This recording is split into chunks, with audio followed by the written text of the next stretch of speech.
ketika mereka hadir, ketika mereka menjanjikan sesuatu, nah mereka itu salah sebenarnya, terperangkap. Oh, terperangkap. Terperangkap kalau mereka sudah menjanjikan sesuatu, setelah jadi tidak direalisasi, akan ditagih terus-menerus, akan dibicarakan sampai sekarang, seperti itu. Jadi yang kami tawarkan adalah bagaimana mereka itu ketika kami hadir, mereka tahu fungsi dari caleg ini apa. Harusnya memberikan edukasi loh kepada mereka. Iya, apa tuh fungsinya tuh? Iya.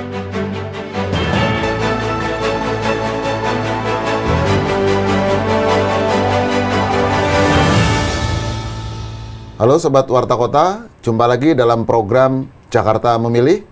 Bersama saya, Dr. Suprapto Sastroatmojo, akan ngobrol-ngobrol seputar perpolitikan di DKI Jakarta.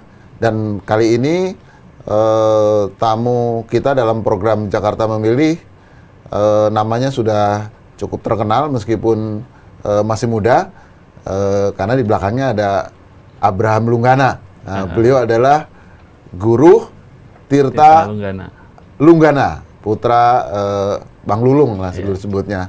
Assalamualaikum, Bang. Waalaikumsalam warahmatullahi wabarakatuh.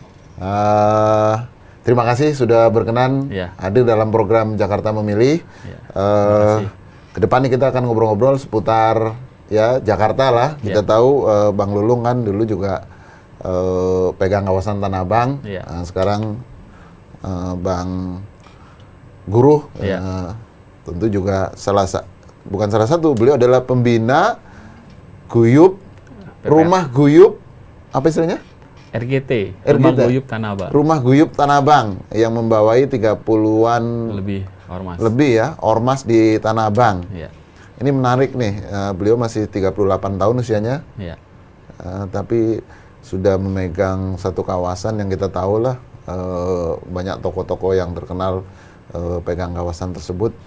Nanti kita singgung sedikit dan kemudian nanti mungkin kita obrolin seputar Bang Guru ini sebelumnya kan di PAN, kemudian sempat jadi ketua P3 dan sekarang ke Partai Nasdem.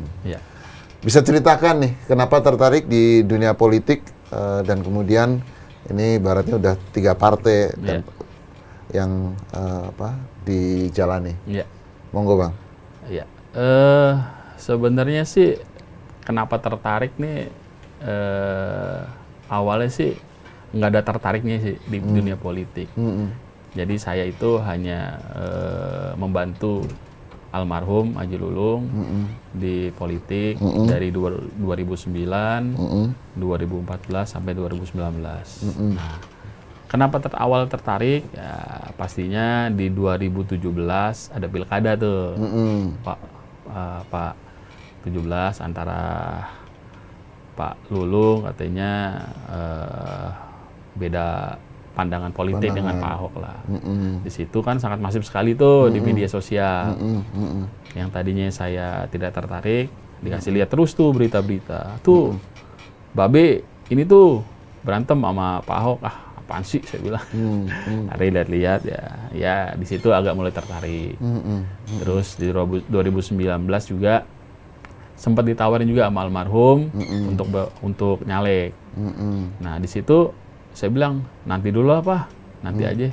Saya bilang, belum kepikiran. Nah, di hampir 3 minggu atau 2 minggu itu baru saya menyatakan siap. 3 minggu 4 minggu menjelang pemilu atau apa? Menjelang pencalegan? Iya, JCT. JCT ya.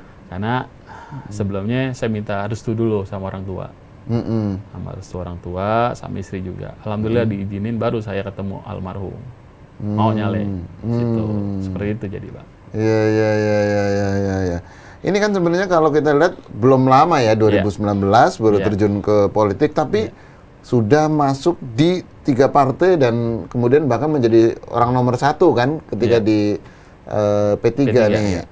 Tentu ibaratnya kan bukan kaleng-kaleng lah ibaratnya. Kenapa nih? Jadi ketika saya di PAN bersama almarhum, situ tidak ada masalah sebenarnya. Artinya saya sudah duduk, almarhum sudah duduk ketika itu, dan kemudian P3 ini terjadi krisis lah. Makanya pada saat itu almarhum ditawarin dengan P3 lagi. Pada saat itu kalau nggak salah ketumnya Pak Suarso. Suarso Monoarfa ya, ketua umum ya. Ya, pada saat itu ya. Terus juga karena kedekatan almarhum juga dengan Pak Jan Farid, makanya dirayu-rayu sampai menyatakan ya udahlah balik lagi ke P3. Seperti itu. Setelah balik di P3, makanya ya udah Tirta sama Riano siap-siap. Gitu. Ya namanya orang tua perintah nggak boleh melanggar kan. Ya udah siap saya bilang. Sudah proses-proses itu akhirnya kita pindah seperti itu. Nah, buat Sobat Warta Kota, kita tahu Bang Haji Lulung sebelumnya juga di P3, karena itu tadi ada perbedaan politik, pindah ke PAN. Nah, rupanya ketika di PAN itulah Bang Tirta ini, Guru Tirta Lunggana ini ikut. Dan kemudian setelah ayahnya balik lagi ke P3, akhirnya ikut juga balik ke P3 dan kemudian memegang P3 DKI. Kita tahu Pak Haji Lulung juga tidak lepas dari Tanah Abang ya, orang identik apa yang pegang Tanah Abang dalam tanda petik ya. Sekarang Bang Tirta juga termasuk pegang Tanah Abang. Bisa ceritakan sekilas nih, karena bagaimanapun juga Tanah Abang itu kan juga wilayah Jakarta. Artinya isu Tanah Abang juga akan berpengaruh ke situasi Jakarta juga, sosial politiknya. Mungkin bisa ceritakan sekilas nih Bang. Jadi tepatnya bukan pegang Tanah Abang kali Pak. Jadi kita memang sering ngobrol dengan tokoh-tokoh, senior-senior. Jadi saya itu melanjutkan tugas almarhum saja sih. Jadi melanjutkan tugas almarhum yang memang belum sempat dia jalankan. Jadi kami di Tanah Abang setelah almarhum tidak ada, kami ngumpul dengan tokoh-tokoh, tentunya tokoh-tokoh senior, tokoh-tokoh yang sama dengan saya gitu, untuk bersepakat bagaimana Tanah Abang ini bisa guyup lah, tidak ada masalah di kemudian hari. Makanya kami bersepakat membuat rumah guyup Tanah Abang gitu, dengan tentunya dengan saran, dengan nasihat dari tokoh-tokoh dan tentunya juga dengan ulama-ulama seperti itu. Untuk menciptakan Tanah Abang yang lebih kondusif, kondusif, stabil gitu, dan berwibawa lah, dan bermanfaat untuk lingkungan Tanah Abang seperti itu. Dan sejauh ini bagaimana kondisi Tanah Abang dalam pandangan Bang Tirta nih? Kalau menurut pandangan kami selaku masyarakat atau warga Tanah Abang, alhamdulillah, walaupun memang transisi ini kita lihat banyak dilema-dilema, alhamdulillah sih tidak ada kendala, tidak ada masalah sih Pak. Gitu. Kondusif lah ya? Kondusif, alhamdulillah. Nah, sekarang dari Tanah Abang, saya ingin tahu juga, ada nggak kondisi Tanah Abang yang bisa ditarik mungkin pengembangan pasar ke depan supaya juga menghidupkan ekonomi Jakarta lah, kira-kira begitu? Ya. Jadi untuk pengembangan sepertinya sama ya seperti wilayah-wilayah lain. Kita setelah transisi pandemi ya COVID 2 tahun, ya samalah pengembangan itu kita itu di media sosial, digital. Jadi ketika kami survei pedagang-pedagang Tanah Abang, mereka selama pandemi itu sampai sekarang melakukan penjualan ini ya secara online seperti itu berjualannya. Kalau dulu kan sebelum pandemi orang langsung belanja ya ke Tanah Abang, betul, lah gitu ya. Sekarang banyak kebiasaan-kebiasaan yang selama pandemi ini masih dilanjutkan seperti itu. Oke. Jadi ekonomi tetap jalan meskipun secara fisik sepi ya Tanah Abang ya. Jadi kalau orang Tanah Abang tuh bilang kalau Tanah Abang kagak macet nggak menarik. Kalau dulu ya. Iya. Nah kemudian ini sekarang berkaitan dengan politik di DKI Jakarta. Kenapa Bang Tirta ini dalam tanda petik seperti kutu loncat lah ibaratnya ya. PAN, P3, sekarang ke Nasdem. Mungkin bisa dijelaskan. Jadi yang tadi saya sampaikan, ketika dari PAN itu kita bersama Pak Riano itu ngikuti almarhum di PAN ke P3. Nah, P3 sendiri, begitu setelah saya itu diamanahkan menjadi ketua, saya menjalankan tugas-tugas yang belum selesai. Hampir setahun saya melakukan itu dengan perjuangan dan rasa ingin membangun lagi P3 di DKI ini menjadi sangat ditakutin lah, karena di sekarang ini kan P3 DKI ini satu kursi kan. Saya ingin menciptakan lagi paling tidak ada satu fraksi, tapi kemudian tahu sendiri di perpolitikan bahwa ada kebijakan atau mungkin ada sesuatu yang tidak tidak sejalan dengan visi misi saya, ya sudah saya hijrah ke Nasdem. Untuk apa? Tentunya untuk agar bukan hanya saya dan pengikut-pengikut yang sudah saya bangun dari awal sampai sekarang itu pindah ke Nasdem, tentunya dengan pertimbangan yang sangat matang seperti itu, Pak. Apa alasan yang paling yang menjadikan pijakan? Karena kan kalau di Nasdem kan tidak menjadi ketua Nasdem. Kalau sebelumnya kan di P3 itu kan ketua tingkat provinsi lah ibaratnya begitu kan.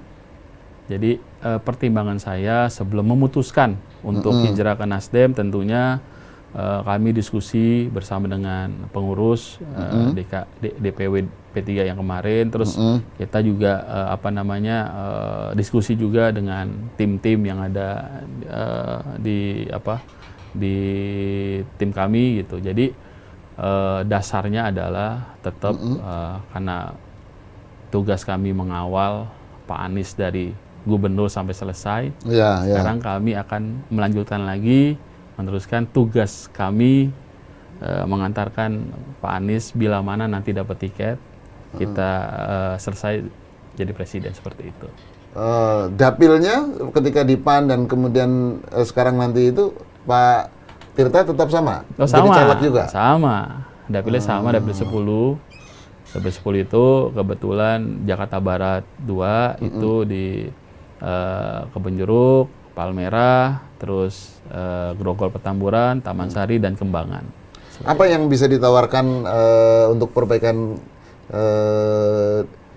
Jakarta ke depan, terutama di wilayah dapil Kebonjeruk, Palmerah, Kembangan, Taman Sari, dan Grogol Petamburan ya? Jadi ketika saya menjadi dewan di dapil 10, belum selesai tugas saya. Belum selesai ya? Banyak aspirasi. Berapa tahun tuh waktu itu ya? Hampir 3 tahun lah. 3 tahun ya. Jadi banyak aspirasi yang memang perlu saya sampaikan kepada dinas-dinas terkait seperti itu. Paling tidak pada saat saya menjabat itu memberikan manfaat kepada masyarakat sekitar seperti itu. Apa yang sudah dilakukan dulu ketika 3 tahun kan mestinya udah banyak yang bisa dilakukan? Iya, salah satunya itu banyak juga keluhan-keluhan terkait, karena saya itu di Komisi B, banyak juga pada saat reses, pada saat asosiasi Perda itu banyak nih aspirasi yang di Komisi B berbeda.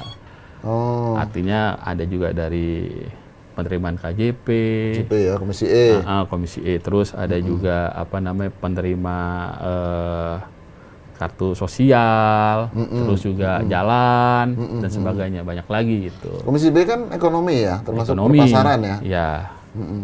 Ekonomi. Komisi B itu ekonomi. Ekonomi ya? Ya, betul. Seperti itu. Yang sudah dilakukan konkretnya waktu itu apa?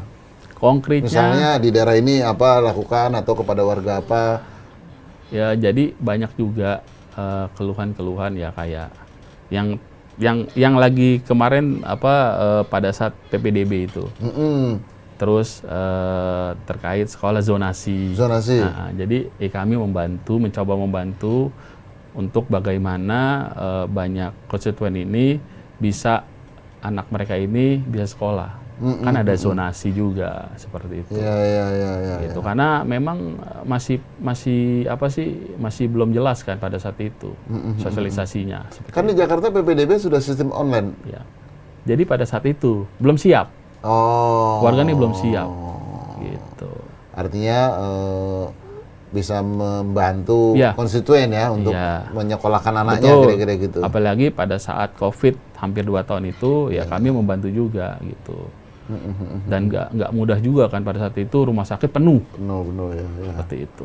Jadi lebih banyak membantu di kerja komisi E lah ibaratnya gitu ya. Iya. Nah, ke depan apa yang kira-kira bisa ditawarkan pemikiran dari Bang Tirta untuk perbaikan ke Jakarta ya?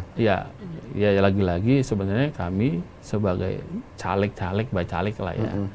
Kami itu sebenarnya melayani mereka, melayani terus menerima aspirasi karena kegiatan program itu adanya di eksekutif. Nah, jadi kami mencoba untuk apa? Untuk mendengar langsung ketika kami turun, mendengar, terus juga mencatat dan langsung merespon seperti itu. Itu konkretnya. Kalau kata yang sekarang lagi viral, Aldi Taher, lu pilih aja gue dulu. Jadi mungkin lebih ke itu sih. Karena program dan itu adanya di eksekutif. Kami, karena saya pernah menjabat, kan tahu fungsi pengawasan. Ngawasin anggaran, ngawasin program dan segala macam. Kan ada fungsi anggaran juga kan? Iya, fungsi anggaran di situ. Jadi fungsi dewan ya mengawasi anggaran, mengawasi. Jadi nggak perlu kita punya pemikiran yang macam-macam. Nggak ada. Itu kalau mau menjalankan wali kota, bupati, gubernur baru itu. Nah, kalau misalkan nanti warga minta sesuatu tapi tidak ada di program pemerintah, bagaimana? Katakanlah jalan di tempat saya rusak, meminta perbaikan gitu. Kan di situ ada, kalau tidak salah ada dinas bina marga. Lihat dulu jalanannya berapa meter seperti itu. Kita bisa membantulah ke Sudin dinas tersebut seperti itu. Artinya untuk menjadi caleg di DPRD DKI tidak perlu banyak ide atau banyak pemikiran untuk perbaikan Jakarta ya. Yang penting pilih aja dulu, kira-kira gitu ya Bang Tirta ya. Ya, yang penting gini Pak, kalau sebenarnya semua caleg sama sih. Ketika mereka hadir, ketika mereka menjanjikan sesuatu, nah mereka itu salah sebenarnya, terperangkap. Terperangkap. Kalau mereka sudah menjanjikan sesuatu, setelah jadi tidak direalisasi, akan ditagih terus-menerus, akan dibicarakan sampai sekarang, seperti itu. Jadi yang kami tawarkan adalah bagaimana mereka itu ketika kami hadir, mereka tahu fungsi dari caleg ini apa. Gitu. Harusnya memberikan edukasi loh kepada mereka. Iya, apa tuh fungsinya tuh? Iya, mendengar, menyerap aspirasi dan langsung mungkin langsung kita sampaikan kepada dinas tersebut seperti itu, Pak. Artinya hanya sekedar menyampaikan, nggak perlu ada ide atau apa ya untuk perbaikan Jakarta ke depan ya. Berbeda dengan ada pembangunan masjid, proposal, 17 Agustus kan tidak ada, Pak. Itu baru kos sendiri. Terus ada maulid, nah itu kan beda, Pak. Beda, itu kan bukan program lah ibaratnya, bantuan aja ya. Betul. Tapi kan kadang-kadang nih masyarakat dan warga kan suka hampir sama nih. Gitu. Nah, tapi kalau menurut dalam pandangan Bang Tirta nih, di Jakarta ini apa sih yang mesti dilakukan perbaikan ke depannya itu supaya lebih baik lagi kan, apalagi kita tahu bahwa 2024 itu Jakarta kan tidak lagi menjadi ibu kota juga kan? Betul. Karena sudah ada undang-undang yang menetapkan bahwa ibu kota negara akan pindah ke Kalimantan. Betul. Jadi Jakarta ini setelah tidak lagi menjadi ibu kota, ya saya sih seneng gitu. Karena nantinya sorotan Jakarta akan berkurang, ya kan? Terus kenapa Jakarta ini pindah? Mungkin menurut pandangan saya itu sudah banyak yang sudah tidak bisa dilakukan lagi. Terus saya nih melihat bahwa Jakarta ini juga masih banyak kok yang terkait kekurangan air bersih. Kekurangan bersih ini banyak sekali. Itu ada di daerah pinggir-pinggiran. Itu sangat sangat menyentuh ya. Karena kita ini ada di kota Jakarta, tapi banyak juga memang yang tidak dilihat oleh Pemprov DKI tersebut. Oke, satu soal air bersih. Betul. Problem lagi, lain lagi apa? Terus kurangnya juga penataan di pinggir-pinggiran, lebih kepada pinggir-pinggiran sih. Oke, penataan apa tuh? Maksudnya penataan apa? Ya, penataan apa sih namanya itu WC-WC yang kurang gitu terjangkauannya. Jadi ya minta maaf Pak deh, buang hajat di pinggir kali Pak. Oh itu di daerah mana tuh? Pinggir-pinggiran. Oh. Banyak lah itu. Oke. Seperti itu. Jadi soal apa namanya itu istilahnya kebersihan lingkungan lah. Kebersihan, penataan betul. infrastruktur lah. Betul. Soal lingkungan. Oke, yang lain lagi apa tuh Bang? Ya terkait kurang tepatnya yang penerima KJP. Tidak tepat sasaran. Iya, kurang tepat. Jadi ada orang miskin di Jakarta yang tidak terima KJP, tapi orang yang mampu justru dapat KJP. Iya. Itu kenapa bisa terjadi seperti itu? Ya, mungkin pendataan dari dinas sosialnya ya yang kurang mungkin. Tidak terlalu ke bawah seperti itu sih. Jumlahnya banyak tuh. Wah, kalau dihitung ya mungkin banyak ya, mungkin banyak. Karena bukan di komisi saya kan. Karena ya saya pada saat reses ya banyak lah permintaan. Oke, nah sekarang kan bicaranya bukan komisi nih, pandangan Bang Tirta nih, Bang Guru Tirta nih melihat Jakarta ke depan, karena akan menjadi caleg kan di 2024 kan. Betul. Soal air, soal kebersihan lingkungan atau penataan lingkungan, gitu kan, MCK, kemudian soal pendidikan, KJP yang tidak tepat sasaran, terus apa lagi kira-kira? Sarana dan prasarana olahraga juga. Sarana dan prasarana minimal ya? Iya, kurang. Kurang ya, masih minim ya. Dulu kan waktu Pak Anies menjanjikan nanti setiap saat di kelurahan atau di kecamatan ada semacam event olahraga rutin. Iya. Itu belum jalan ya? Sudah jalan, cuman sempat terhenti juga ya. Kan pembahasannya bukan di kami. Gitu. Oke. Nah ini nanti olahraga ini akan diapakan ini? Akan dinikmati oleh masyarakat tentunya. Enggak, maksudnya apakah perlu ada sarana dan prasarana yang memadai di tingkat kelurahan atau tingkat kecamatan atau apa menurut Bang? Mungkin di tingkat kecamatan ya. Kecamatan ya. Kan banyak juga gor-gor yang sudah tidak layak ya. Kalau bisa perbaikilah, renovasi segala macam seperti itu. Nah, termasuk apakah nanti perlu ada setiap kecamatan untuk minimal punya satu lapangan sepak bola yang yang standar lah, apalagi ini kan kita tahu bahwa Indonesia akan menghadapi timnas Argentina kan. Iya. Kalau lapangan sudah ada sih di tiap Inggup kan, lapangan Inggup dulu namanya. Misalnya sudah berubah ya. Itu sudah ada sih lapangan standar FIFA lah. Itu Jakarta Barat, ada di Romsol, Kamanggisan. Ya, maksudnya tiap kecamatan, ini bukan tiap wilayah. Ya itu ya saya bilang tadi, apakah memungkinkan adanya prasarana di tiap-tiap kecamatan yang kami lihat ini kurang seperti itu. Masih kurang ya? Masih kurang. Oke, satu lagi nih kan Pancasila kan harus 5 nih, tadi baru 4 nih. Satu lagi apa nih? Sanggar Betawi. Sanggar Betawi ya, ini menarik nih. Jarang sekali orang memikirkan soal kebudayaan ya, seni. Iya, sanggar, kulinernya. Iya. Itu agak kurang ya, kurang perhatian lah. Pembinaan sudah ada, tapi kurang perhatian. Jadi perlu ada dan kemudian pembinaan jalan dan event-eventnya juga perlu ada juga ya. Iya betul. Bukan cuma Lebaran Betawi setahun sekali ya. Betul itu. Iya. Seperti itu. Nah, oke, ini ada 5 problem yang nanti bisa diperjuangkan ketika nanti terpilih menjadi DPRD DKI. Iya. Nah, kita tahu masuk DPRD DKI kan perjuangannya kan berat kan. Ya, paling betul. tidak mungkin butuh suara langsung bisa 20-an ribu atau dalam hitungan Bang Tirta berapa suara harus sudah bisa masuk? Ya tergantung dapil, Pak. Katakan ini dapil. Saya kemarin dapil 10 itu satu kursi itu kan 35.000 kalau nggak salah. 35.000 kan? Ya, apalagi 2024 ini kan tadinya itu mau ada penambahan dapil, tapi tidak jadi kan. Kenapa penambahan dapil? Karena penambahan DPT. Jumlah penduduknya kan, jumlah pemilihnya tambah. Makanya dengan pertimbangan itu mau ada penambahan dapil. Cuman kan sosialisasi kan kurang, tidak dekat lah. Iya. Makanya sekarang kan dapil tetap nggak ditambah dan jumlah anggota dewan pun kursinya tetap 106. Artinya jumlah pemilih harus tambah banyak. Makanya kursi jadi mahal.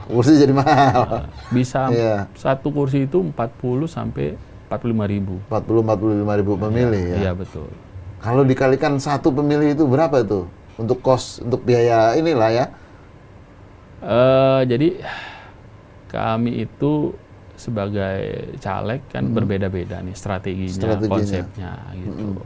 Jadi ada yang memang kami turun itu ke wilayah-wilayah yang memang padat penduduknya, dan itu juga ya untuk anggaran sih relatif ya. Ada ya murah, ada sedang, ada mahal juga seperti itu. Jadi tidak bisa juga. Kalau misalnya murah berapa, sedang berapa, mahal berapa? Kalau dalam hitungan Bang Tirta nih. Ini tidak harus konteksnya negatif kan, bisa karena memang kegiatan politik kan butuh dana juga. Iya betul. Jadi karena saya menargetkan itu di dapil saya dari 3.300 TPS, saya itu mentargetkan 1.000 TPS. Tentunya wilayah-wilayah jangkauan saya itu hanya di 1.000 TPS yang dibagi di 5 kecamatan. Nah, di 5 kecamatan itu nantinya kami akan memapping ya, mana basis kami, mana yang basisnya yang memang bisa kita garap, dan mana basis yang tidak kita bisa garap. Seperti itu. Jadi untuk biaya itu ya setiap, karena saya sudah ada basis kan, setiap saya di basis saya ya tidak terlalu banyak kan. Ya paling saya ngumpulin tim di suatu suatu wilayah, kita makan, misalkan di suatu kecamatan. Per TPS pendekatannya kan ada 1.000 TPS ya. Jadi yang tadi dibagi itu, terus TPS yang gemuk itu yang basis saya ya itu kita sosialisasi lumayan agak banyak juga pengeluarannya seperti itu. Di total bisa sampai 5M atau berapa tuh kalau kerja dari awal sampai nanti 14 Februari Iya, kalau ditanya berapa M, lagi-lagi tergantung ya. Tergantung berapa kosnya. Ya, jadi kalau kemarin di 2019 ya hampir 4 sampai 5 M lah. 4 sampai 5 M ya. Sekarang bisa lebih ya karena jumlah pemilih tambah bisa, ya. Iya. Karena belum lagi untuk saksi segala macam kan. Kalau saksi dari partai. Tapi kan kita ikut kontribusi kan tetap kan? Iya, nanti kan? dibagi nanti itu, pembagian dibagi. Gitu. Iya. Kalau saksi dari kami ada pastinya. Iya. Saksi dari itu sendiri kan ya. Yang tadi saya bilang ikut monitor juga kan. Iya. Itu suaranya lari lagi. Ya, itu dia. Jadi kenapa kami tadi bilang 1.000 TPS ya, jadi biar nggak kemana-mana Pak. Iya. Paling nggak 1.000 TPS harus ada 1.000 orang yang saksi kita kan, artinya di luar saksi yang resmi itu ya kan, 1.000 orang kan itu kan harus. Nah, untuk 5M tentu kan butuh modal yang cukup besar. Nah, bagaimana nih, Bang Tirta untuk bisa memenuhi itu? Jadi kan kalkulasi itu kan bukan di ujung, jadi dari awal kan. Dari awal. Kita buat tim, kita buat kaos, kita buat posko gitu dan sebagainya lah. Gitu. Iya. Oke nih terakhir nih Bang Tirta, saya beri kesempatan ini, biasanya jarang yang bakal caleg yang menyampaikan apa istilahnya itu tagline dirinya nih. Saya pengen mungkin Bang Tirta pakai kalimat yang singkat tapi langsung mengena gitu loh.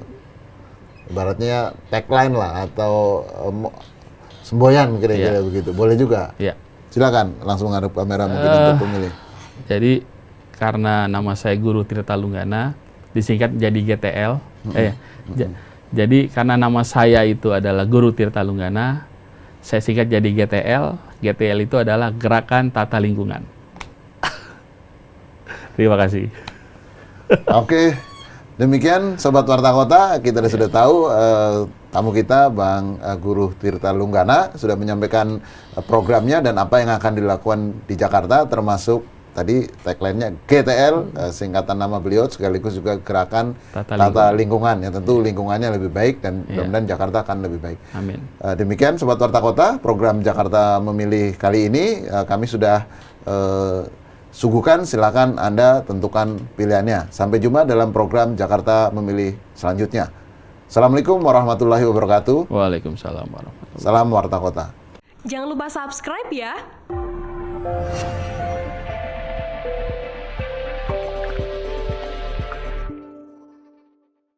Jangan lupa subscribe ya.